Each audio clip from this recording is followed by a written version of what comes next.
안녕하세요. 잠시 하던 일을 멈추고 당신의 마음에 평안을 가져다 줄 이야기에 귀 기울여 보는 건 어떨까요? 오늘 우리가 나눌 이야기가 당신의 마음에 작은 위로와 큰 힘이 되기를 바랍니다. 이 은혜로운 메시지를 듣기 전에 잠시 시간을 내어 이 채널을 구독하고 좋아요를 눌러주시면 감사하겠습니다. 여러분의 작은 손길 하나하나가 하나님의 말씀을 더 널리 퍼뜨리는 귀한 도구가 됩니다. 이 영상을 공유함으로써 여러분의 사랑하는 이들에게도 하나님의 축복이 함께하기를 기도합니다. 우리는 너무나 쉽게 주변의 것들에 마음을 빼앗기며 살아갑니다. 다른 사람들이 무엇을 가졌는지, 그들의 삶이 얼마나 화려해 보이는지에 온 신경을 집중하곤 하죠. 저 사람이 든 명품 가방, 저 사람이 SNS에 올린 근사한 휴가 사진을 보며 나 자신과 비교하고 초라함을 느낍니다. 하지만 우리가 보는 것이 과연 진실일까요? 어쩌면 그 명품 가방은 현금이 아니라 이미 한도가 꽉 찬 네 번째 신용카드로 할부 결제한 것일지도 모릅니다. 그런데 우리는 그 이면의 사정은 알지 못한 채 단지 그가 가진 것을 내가 갖지 못했다는 이유만으로 불안해하고 자신감을 잃어버립니다. 이것은 비단 물질적인 것에만 해당되는 이야기가 아닙니다. 저 역시 과거에는 설교 영상의 조회수가 얼마나 나왔는지, 좋아요가 몇 개나 달렸는지를 보며 제 사역의 가치를 확인하려 했던 적이 있습니다. 마치 구약의 다윗 왕이 하나님의 능력이 아닌 자신의 군사수를 세며 안도감을 찾으려 했던 것처럼 말입니다. 하나님께서는 그 어리석음을 깨닫게 하셨습니다.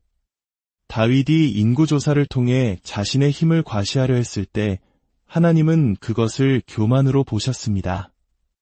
중요한 것은 숫자가 아니었습니다. 중요한 것은 하나님께서 함께 하시느냐였습니다. 그 깨달음 이후 저는 다짐했습니다. 다시는 세상의 숫자로 하나님의 말씀의 가치를 판단하지 않겠다고 말입니다. 제가 이 자리에 서서 말씀을 전할 때 확인해야 할 것은 오직 하나뿐입니다. 이 말이 하나님으로부터 온 것인가? 이것이 진리인가? 만약 그렇다면 그것으로 충분합니다. 왜냐하면 하나님께서 시작하신 일은 하나님께서 친히 책임지시고 끝까지 지지해 주시기 때문입니다. 이것이 바로 하나님은 당신의 편이라는 말의 진정한 의미입니다. 성경은 말합니다. 우리가 어머니의 뱃속에서 형태를 갖추기도 전에 하나님께서 이미 우리를 지으셨다고 말입니다. 그렇습니다. 우리가 이 세상에 첫 발을 내딛기 훨씬 전부터 하나님께서는 이미 우리를 향한 계획을 말씀으로 선포하셨습니다. 우리는 그분의 말씀 안에서 태어난 존재입니다. 그러니 때때로 삶이 너무 힘겨워 한 걸음도 더 나아갈 수 없다고 느껴질 때 바로 이 진리를 기억해야 합니다. 당신이 이 메시지를 듣고 있는 것이 어느 요일, 어느 시간이든 상관없습니다. 하나님께서는 바로 지금 당신의 미래를 위해 말씀하고 계십니다. 훗날 당신이 어떤 상황에 처하든 하나님은 시작하신 것을 반드시 책임지신다는 사실을 기억하게 하시려고 말입니다. 하나님은 시작하신 일을 반드시 끝마치십니다. 그분은 우리처럼 일을 미루시는 법이 없습니다. 항상 가장 정확한 때에 일하십니다. 결코 늦지 않으십니다. 하나님은 당신을 잊지 않으셨습니다. 성경은 약속합니다. 내가 부르짖을 때에 내가 곧 응답하겠고 내가 부를 때에 내가 도우리라. 환난 날에 내가 너를 건지리니 우리는 이렇게 기도할 수 있습니다. 주님, 속히 오소서. 속히 오셔서 저를 도와주소서. 홍해를 가르셨던 기적을 지금 보여주시고 앞을 가로막는 태산을 옮겨주소서. 저를 강하게 하시고 묶인 사슬을 끊어주소서. 주님은 말씀하십니다. 내가 그리하리라. 이사야서 30장 20절을 보면 주께서 우리에게 환난의 떡과 고생의 물을 주신다고 말씀하십니다. 참으로 놀라운 표현이 아닐 수 없습니다. 하나님께서는 우리가 겪는 싸움과 고난을 음식이라고 부르십니다. 역경과 고통, 바로 그 싸움이 우리를 성장시키는 영적인 양식이라는 뜻입니다. 하나님께서는 지금 당신이 겪는 그 모든 일을 통해 당신을 빚어가고 계십니다. 심지어 당신을 대적하는 것처럼 보이는 일들조차도 결국에는 당신에게 유익이 되도록 역사하실 것입니다. 왜냐하면 하나님이 당신의 등 뒤에서 굳건히 버티고 계시기 때문입니다. 이 싸움에서 우리에게 필요한 것은 이집트 왕의 군대가 아닙니다. 유다의 히스기야 왕이 아수르의 대군 앞에서 이집트의 힘을 의지하지 않고 오직 하나님께 간절히 기도했을 때 하나님께서는 천사를 보내 적군 18만 5천 명을 물리치셨습니다. 세상의 권력, 즉 파라오의 지팡이에 기대는 것은 결국 내 손에 가시만 박히게 할 뿐입니다. 그렇다면 우리는 왜 더 빨리 하나님께 부르짖지 않을까요? 왜 온종일 마음을 상하게 내버려 둔 후에야 하나님을 찾을까요? 다른 사람이 던진 말 한마디, 눈빛 하나에 우리의 소중한 하루를 망치도록 허락하지 마십시오. 마음이 흐트러지는 그 순간 즉시 하나님께 말씀드리십시오. 하나님, 저 사람이 저를 어떻게 쳐다봤는지 아시지요? 제 마음이 지금 길을 잃었습니다. 때로는 무릎을 꿇는 행위 자체가 필요할 때도 있습니다. 바쁜 일상 속에서 잠시 조용한 곳으로 가 무릎을 꿇으십시오.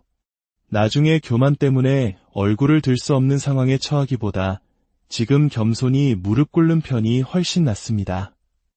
각자에게 맞는 방식은 다르겠지만 하나님께서는 우리가 그분과 더 많이 대화하기를 원하십니다. 우리가 하나님과 충분히 대화하지 않을 때 그 빈자리를 사탄이 파고듭니다. 걱정이 바로 그것입니다.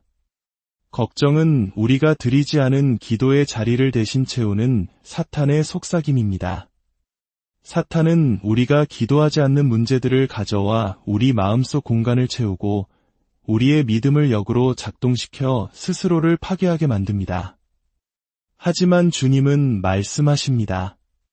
내가 아기처럼 울부짖는 그 순간 내가 너의 소리를 듣고 너를 도우리라. 바로 그때 마치 하나님의 연출처럼 아기 울음소리가 들렸던 순간을 기억합니다. 그것은 계획된 것이 아니었지만 하나님께서 제 메시지를 위해 완벽한 예시를 만들어주셨습니다. 하나님은 당신의 편입니다. 그분은 내게 예시가 필요하냐? 내가 바로 그 순간에 아기를 울게 하리라. 내가 모든 것을 계획하고 모든 것을 합력하여 선을 이루게 하리라 고 말씀하시는 분입니다. 우리는 그분의 지혜와 지식을 온전히 신뢰할 수 있습니다. 주님은 우리를 구원하실 뿐만 아니라 우리의 길을 인도하십니다. 이사야서 30장 21절 말씀은 저의 기존 생각을 완전히 뒤흔들었습니다. 너희가 오른쪽으로 치우치든지 왼쪽으로 치우치든지 내 뒤에서 말소리가 내 귀에 들려 이르기를 이것이 바른 길이니 너는 이리로 가라 할 것이며, 이 말씀은 마치 우리가 어디로 가든 무엇을 하든 하나님께서 우리와 함께 하시며 방향을 알려주시겠다는 약속처럼 들립니다. 물론 우리가 고집을 부리지 않고 기도하며 그분의 음성에 귀 기울일 때 말입니다. 얼마 전 아내와 함께 차를 타고 집으로 돌아오는 길이었습니다. 새로 생긴 로터리, 즉 회전 교차로에 진입하고 있었죠. 저는 익숙하게 두 번째 출구로 나가려 했습니다. 하지만 아내는 부드럽지만 단호하게 말했습니다. 여보, 거기가 아니에요. 세 번째 출구로 나가야 해요. 아내는 소리치거나 운전대를 빼앗지 않았습니다. 그저 조용히 반복해서 말할 뿐이었습니다. 저는 속으로 생각했습니다. 내가 어머니 댁을 얼마나 많이 오갔는데 당연히 두 번째 출구지. 하지만 아내는 말했습니다. 여보, 이건 예전의 그 로터리가 아니에요. 지난 6개월 사이에 새로 생긴 거예요. 우리가 다니던 길이 아니라고요. 우리 삶의 가장 큰 도전이 바로 여기에 있습니다. 우리는 하나님께서 과거에 행하셨던 기적과 인도하셨던 방식을 기억하고 그대로 따르려고 합니다. 하지만 세상은 끊임없이 변하고 있습니다. 한 시절에 성공을 가져다 주었던 자녀 양육 방식이나 삶의 접근법이 다음 시절에는 통하지 않을 수 있습니다. 왜냐하면 이것은 예전과 똑같은 로터리가 아니기 때문입니다. 만약 우리에게 방향을 알려주는 성령님의 음성이 없다면 우리는 길을 잃고 말 것입니다. 때로는 주님께서 분명히 말씀해 주셔도 우리가 듣지 못할 때가 있습니다. 한 친구는 끔찍했던 결혼 생활에 대해 이야기하며 말했습니다. 하나님께서 그 사람과 결혼하지 말라고 수없이 많은 신호를 주셨어. 제가 어떤 신호였냐고 묻자 그는 말했습니다. 작은 신호가 아니었어. 그 여자가 내게 장전된 총을 겨눴다고. 그런데도 난 결혼했지. 그게 첫 번째 신호였어. 어쩌면 그것은 세상에 물고기는 많다는 하나님의 분명한 메시지였을지도 모릅니다. 이사야서의 말씀은 우리에게 놀라운 자유를 줍니다. 내가 오른쪽으로 가든 왼쪽으로 가든 A대학에 가든 B대학에 가든 하나님은 그곳에서 당신에게 말씀하실 것입니다. 이제 막 대학에 입학한 신입생들은 종종 내가 과연 올바른 선택을 한 걸까 하며 극심한 스트레스를 받습니다. 하지만 지금 당장 중요한 것은 그 학교가 맞느냐 틀리느냐가 아닐지도 모릅니다. 더 중요한 것은 그곳에서 올바른 사람들을 만나고 관계를 맺는 것입니다. 우리는 때로 덜 중요한 문제에 대한 의사결정에 발목이 잡혀 마비되곤 합니다. 너무 많은 선택지가 오히려 우리 마음의 평화를 앗아가는 적이 될 때가 많습니다. 아, 그때 저걸 선택했어야 했는데, 이걸 했더라면 어땠을까? 하지만 주님은 말씀하십니다.